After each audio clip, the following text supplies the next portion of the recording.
창세기 11장은 이 바벨탑 사건입니다. 이거는 뭐 교회 안 다니시는 분들도 다 알죠. 너무나도 유명한 사건이라서.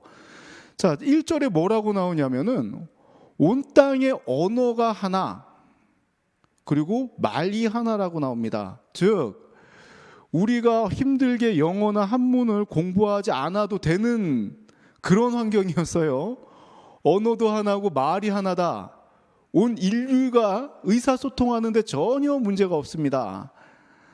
이 바벨탑만 없었어도 뭐 힘들게 영어 공부 안 해도 되는데 참 지금은 언어가 굉장히 다양하죠. 자, 인류가 이동을 합니다.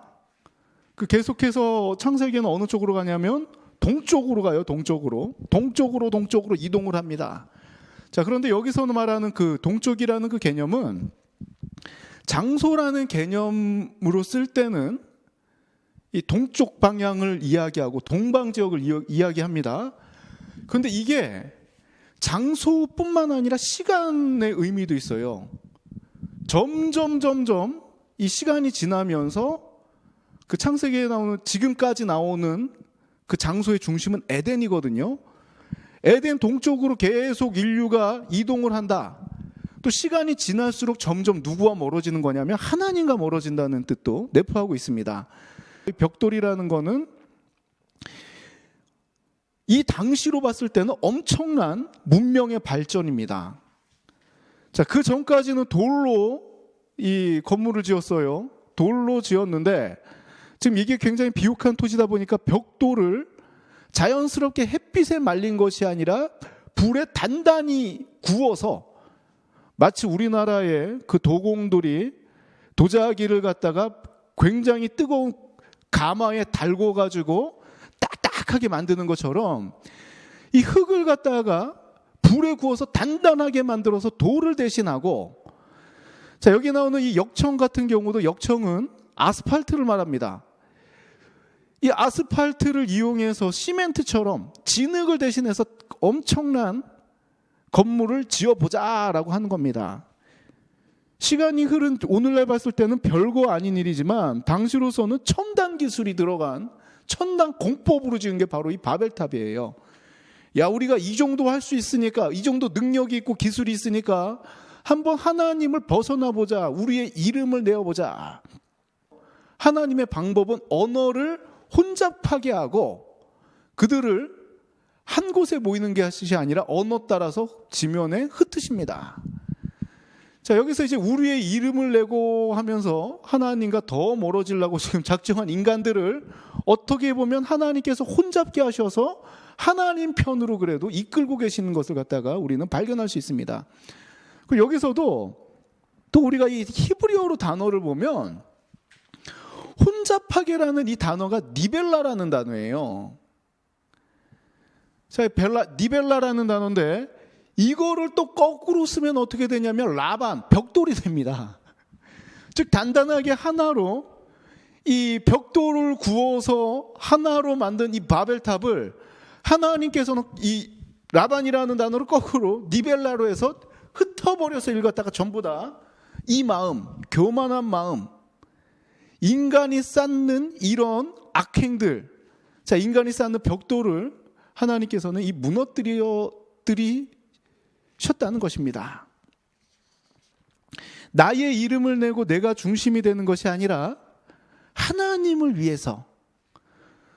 이 바울이 로마서 14장 8절에 기록한 대로 우리가 살아도 주를 위해, 죽어도 주를 위해, 사나 죽으나 이 하나님을 위해서 하나님의 백성으로서 선을 전하는 우리들의 삶이 되기를 소망합니다.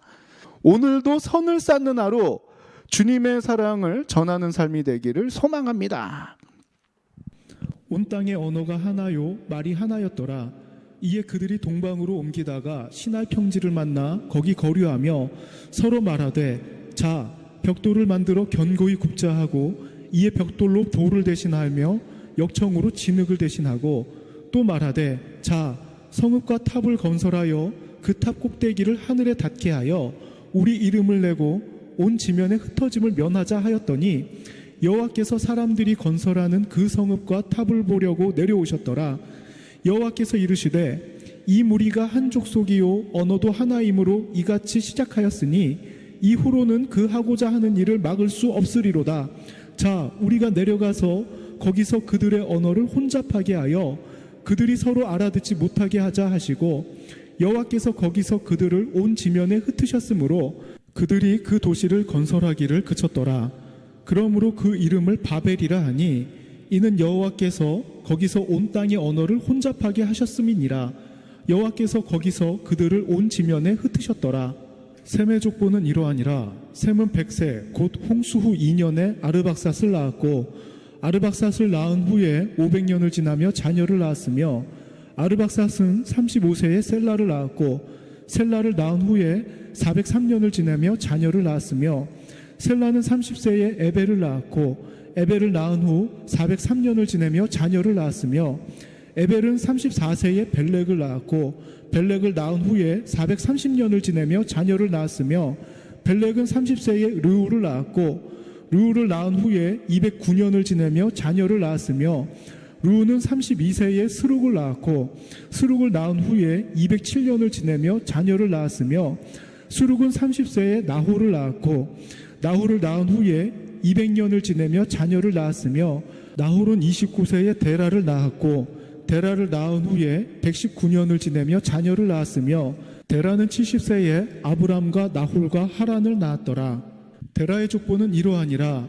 데라는 아브람과 나홀과 하란을 낳고 하란은 롯을 낳았으며 하란은 그 아비 데라보다 먼저 고향 갈대아인의 우르에서 죽었더라. 아브람과 나홀이 장가들었으니 아브람의 아내의 이름은 사레며 나홀의 아내의 이름은 밀가니 하란의 딸이요 하란은 밀가의 아버지이며 또 이스가의 아버지더라. 사레는 임신하지 못함으로 자식이 없었더라. 데라가 그 아들 아브람과 하란의 아들인 그의 손자 롯과 그의 며느리 아브람의 아내 사레를 데리고 갈대아인의 우르를 떠나 가나안 땅으로 가고자 하더니 하란에 이르러 거기 거류하였으며 데라는 나이가 205세가 되어 하란에서 죽었더라.